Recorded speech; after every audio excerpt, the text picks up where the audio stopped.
क्या आदिवासी नेतृत्व को रोकने के लिए धुर विरोधी कांग्रेस और बीजेपी एक हो सकते हैं? ये सवाल इसलिए क्योंकि दिल्ली से 762 किलोमीटर दूर राजस्थान के डूंगरपुर में बीजेपी और कांग्रेस एक हो गए। वजह थी आदिवासी समर्थक बीटीपी के उम्मीदवारों को जिला प्रमुख बनने से रोकना। दरअसल राजस्थान में हाल ही में पंचायत चुनाव हुए हैं और उसमें बात अगर डूंगरपुर ज़िले की करें तो जिला प्रमुख यानी कि जिला पंचायत प्रमुख के कुल 27 वार्ड हैं बांसवाड़ा में, और इन 27 वार्डों में से 13 वार्डों में बीटीपी यानी भारतीय ट्राइबल पार्टी समर्थक सदस्य जीते थे, यानी बहुमत से एक सदस्य उनका कम रह गया। बीजेपी को यहाँ पर 8 सीटें मिली थी जबकि कांग्रेस को 6 सीटें मिली थी। बात जब जिला पंचायत अध्यक्ष की आई यानी जिला प्रमुख की आई तो सभी लोग हैरान उस समय हो गए जब कांग्रेस और बीजेपी के उम्मीदवारों ने, जो कि बीजेपी और कांग्रेस के चुनाव चिन्ह से जीत कर आए हैं, उन्होंने निर्दलीय की हैसियत से एक बीजेपी की ओर से अध्यक्ष के लिए सूर्या आहारी ने पर्चा भर दिया और कांग्रेस के उम्मीदवार ने उपाध्यक्ष के लिए पर्चा भर दिया और दोनों पार्टियां एक हो गईं और बीटीपी समर्थित पार्वती को एक वोट से चुनाव हरा दिया गया। यहाँ पर सवाल ये खड़ा होता है कि क्या दोनों पार्टियाँ बीटीपी के फैलाव से डर गई हैं?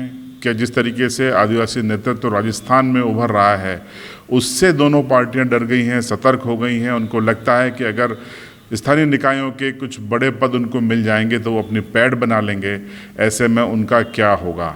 इसीलिए बीटीपी को रोकने के लिए, आदिवासी नेतृत्व को रोकने के लिए बीजेपी और कांग्रेस ने हाथ मिला लिया और निर्दलीय बन के चुनाव लड़ के बीटीपी को हरा दिया गया। बात बेहद छोटी है लेकिन संदेश बड़ा है। संदेश इसलिए बड़ा है कि ये संदेश आदिवासी नेतृत्व को सोचना होगा कि जिस तरीके से 1857 की क्रांति अंग्रेज़ों के खिलाफ इसलिए विफल हो गई थी क्योंकि उसकी कोई लीडरशिप नहीं थी।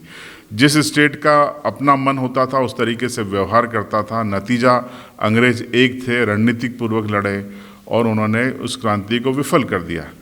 इसी तरीके से जन चेतना फैलाने के ये जो अभियान चल रहा है, तमाम संगठन है, चाहे वो बीटीपी हो, मध्य प्रदेश में जयस हो, तमाम ऐसे संगठन हैं, ये अगर अलग अलग समूहों में लड़ेंगे तो इनका हाल भी 1857 की क्रांति जैसा होगा, क्योंकि ताकत जब तक एक नहीं बनेगी तब तक ये बिखरते रहेंगे, टूटते रहेंगे।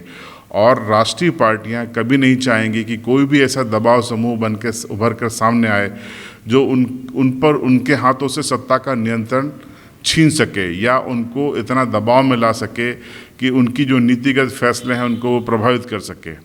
तो ये एक मंथन की घड़ी है। डूंगरपुर ने संकेत दे दिया है कि राजस्थान के आदिवासी इलाकों में जिस तरीके से पुनर्जागरण हो रहा है, जन चेतना का संचार हो रहा है और आदिवासी नेतृत्व तेजी से बढ़ रहा है, मध्य प्रदेश में भी ऐसा हो रहा है, उसके काउंटर के लिए अब बीजेपी और कांग्रेस हाथ अगर मिला लेंगी, आज डूंगरपुर में मिलाया है, आश्चर्य और हैरान मत हो जाइएगा अगर ये आने वाली तस्वीरें इसी तरीके के हाथ मिलाने की आपको पश्चिमी मध्य प्रदेश, दक्षिणी मध्य प्रदेश या राजस्थान और गुजरात के कई इलाकों में देखने को मिल जाए।